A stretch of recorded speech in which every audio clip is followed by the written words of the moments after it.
I let myself get fat because I was too scared to go on a cut. I didn't realize back then that when you do cut and bulk and cut in a cycle, that your body composition actually gets better. Your waist gets slimmer, you actually feel better. So it was about 3 years ago, I was working at Ace Hardware, and I had the job of what was called like a loader. I was technically in like shipping and receiving. So I would handle like any kind of trucks that came in with any kind of deliveries.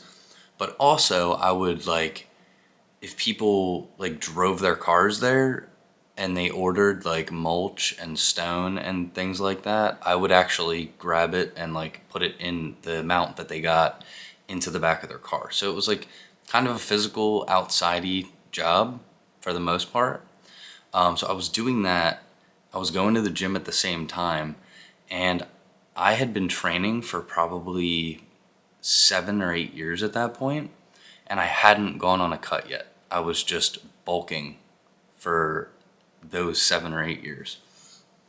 And what happened was, or what made me realize that I'd kind of like let myself go in trying to like be as big as possible was I was fairly muscular, like I had good muscle mass, but the other thing, like the bad things of it, I'll get to in a minute that I like needed someone else to tell me about.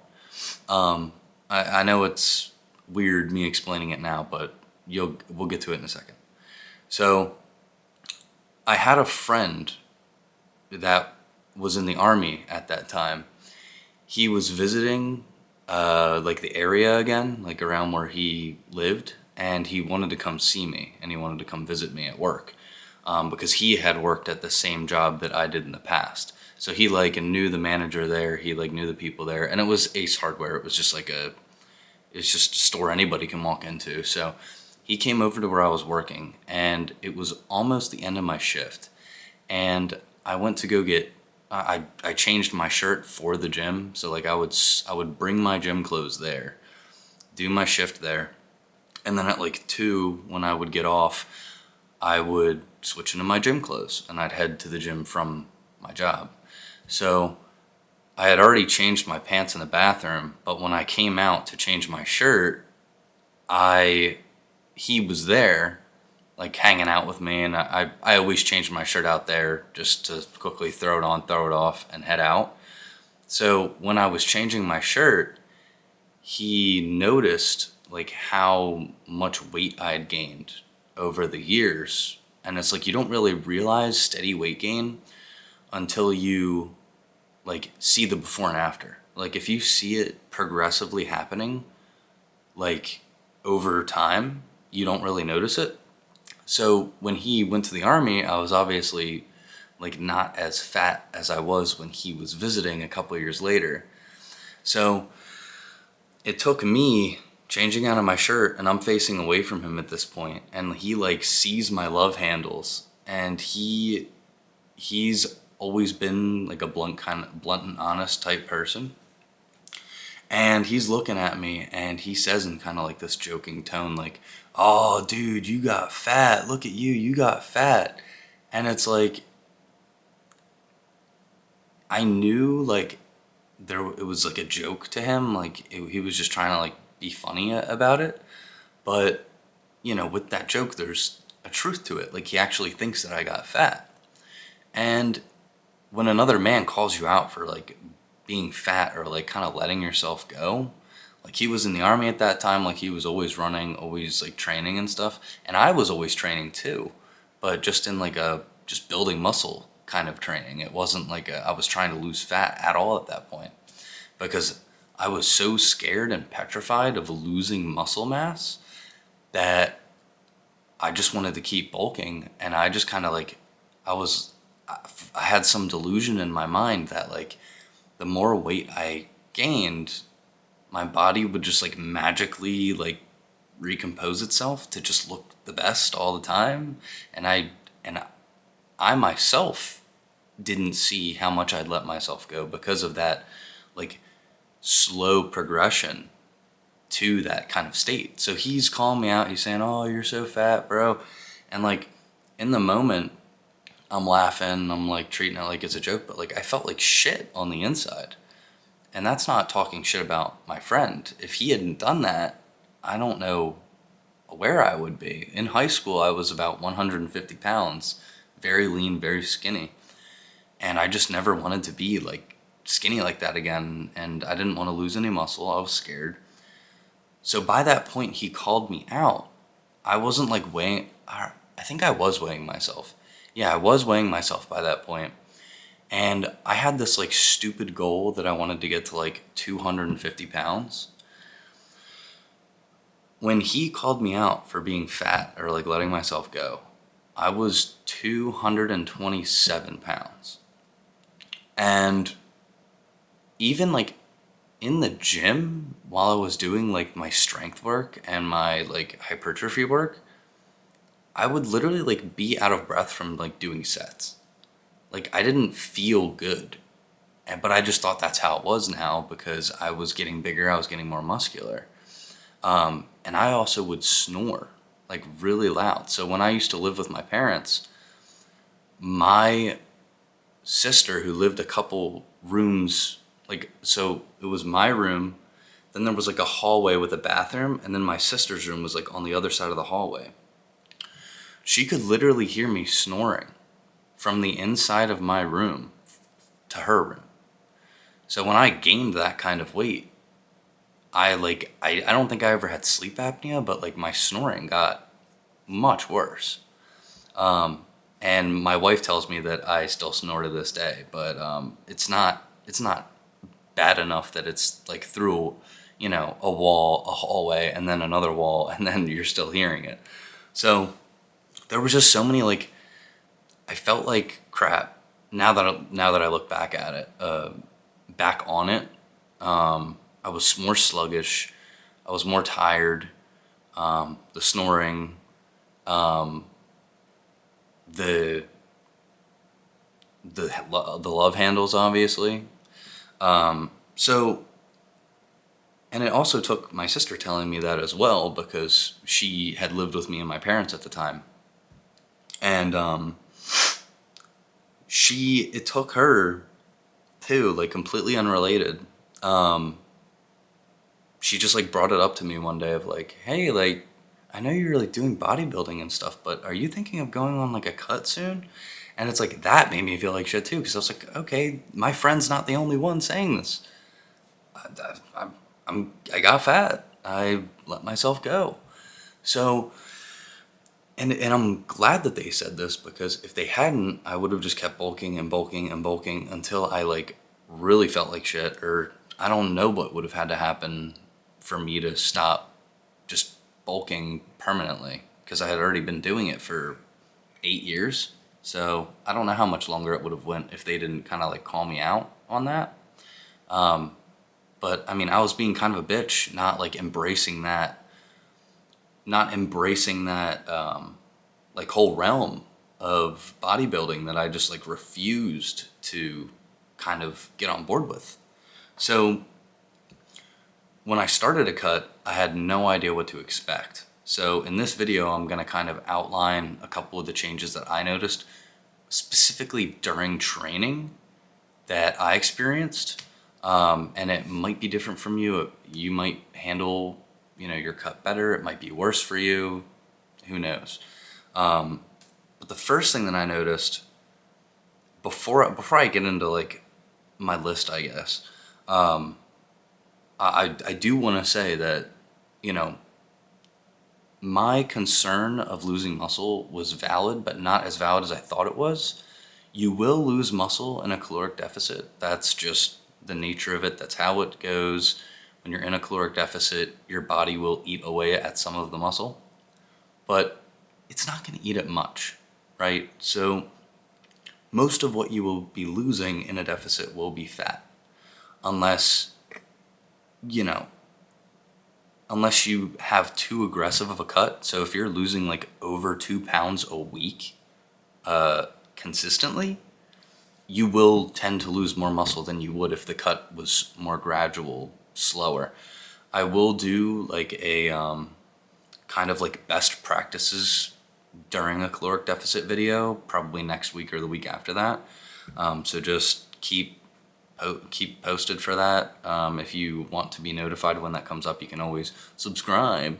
So, but the first thing I noticed when I did decide to do a cut was my training volume decreased. So obviously, so when you're in a caloric deficit, you are going to get weaker. You have less calories in your system, so you're feeding your body less energy, literally, to support that kind of like hypertrophy work, that kind of strength work. So naturally, you will be like doing less volume. So if you had a 200-pound squat for reps, you're gonna eventually find that you might struggle to keep doing 200 pounds. Like if you do 200 pounds for like 3 sets of 10, you might be struggling to get to 9 reps each set. So just be cognizant of it. It's not the end of the world, and some weird thing might happen where I have had some lifts become stronger while some other ones got weaker.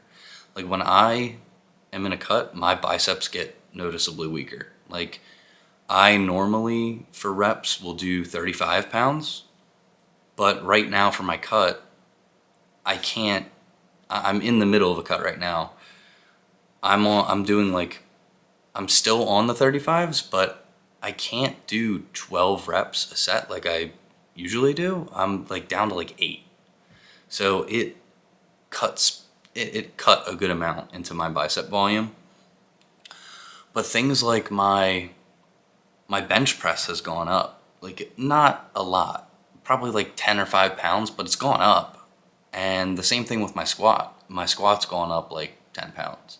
So you may lose strength in some or most lifts while you gain strength in others. So just, it's normal. Just stay the course. Don't get discouraged if you do feel weaker. Don't feel obligated to push yourself to the point of injury to like maintain that volume. So if you're struggling doing, like if you're on a bench press and you're struggling to do 10 reps like you normally would, if you do 9, it's fine. Just try to maintain that volume as long as you can, but don't like press yourself to the point of injury to maintain it. If you need to go lower, you need to go lower.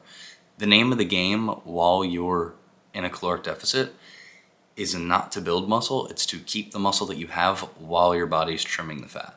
So the second thing I want to talk about is you're going to have less of a pump and you're going to look deflated, quote unquote, while you're in a caloric deficit.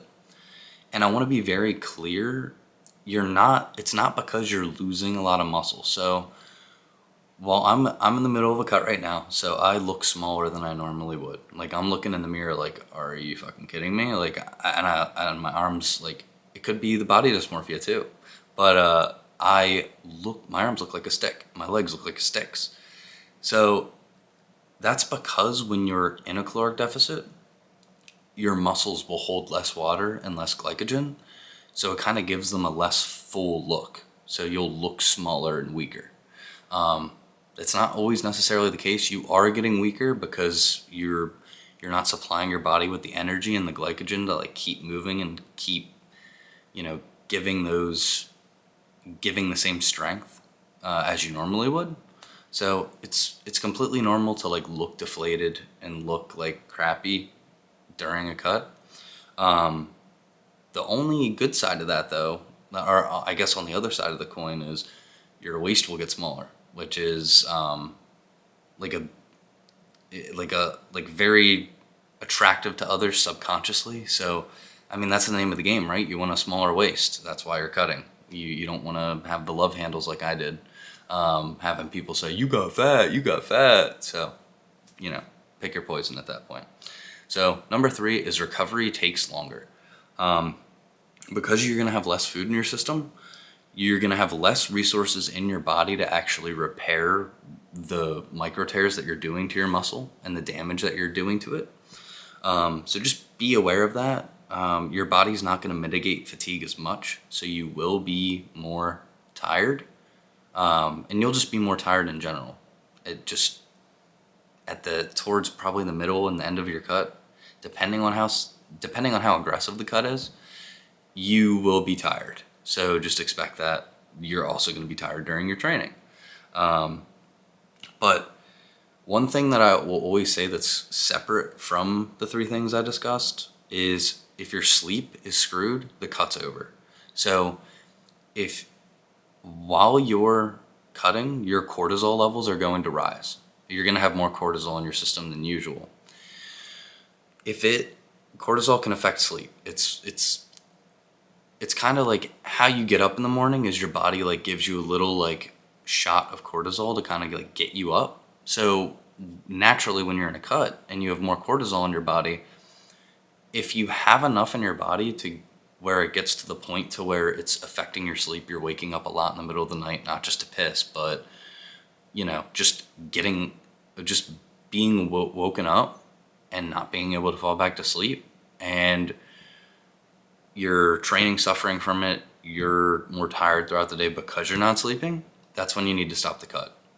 Sleep is one of the best drivers for recovery.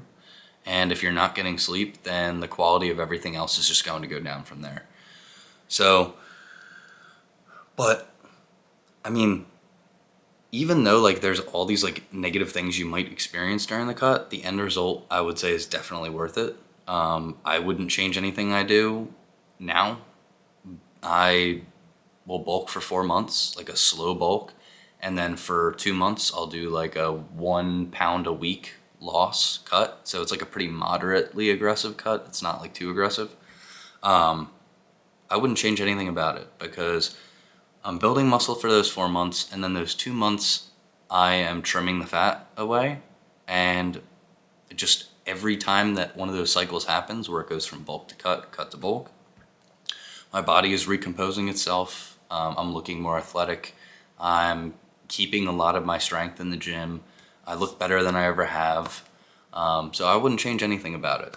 And if you're kind of in the same boat that I was, and you are just bulking and bulking and bulking, and you want to get bigger and bigger and bigger, and you realize that you've kind of let yourself go, like you don't need to bulk anymore, but you are, just kind of try to remember my story and like what happened to me. Just take the plunge. Just do like an experimental, like 1 month or 2 month cut. You're going to find that you're not going to get winded when tying your fucking shoes like I was. You're not going to get winded as much in the gym. You're going to be able to do more in the gym because you're not going to be heaving and your cardiovascular system's not going to be getting fatigued before your muscles are. You're just going to feel better overall. And who doesn't want a slimmer waist at the end of the day? So, just like I said, your body's going to thank you. You're going to be doing better. I hope this video helps you, and if you have been trepidatious on it, just go on the cut. You won't regret it. So just for a little background on myself, at the end of the video, I guess, for some reason, my name's Michael Rubis. I help unmotivated men like I used to be change their lives. So if you want my help personally, or you want me to like make a training program completely for you, or if you just want to follow along with whatever I'm doing at the time, I actually uploaded my training program to my website. So I'll put the link for my website in the description of this video. If you want to check out my Instagram or my website, they'll both be down there. You have it in you to be great. Goodbye.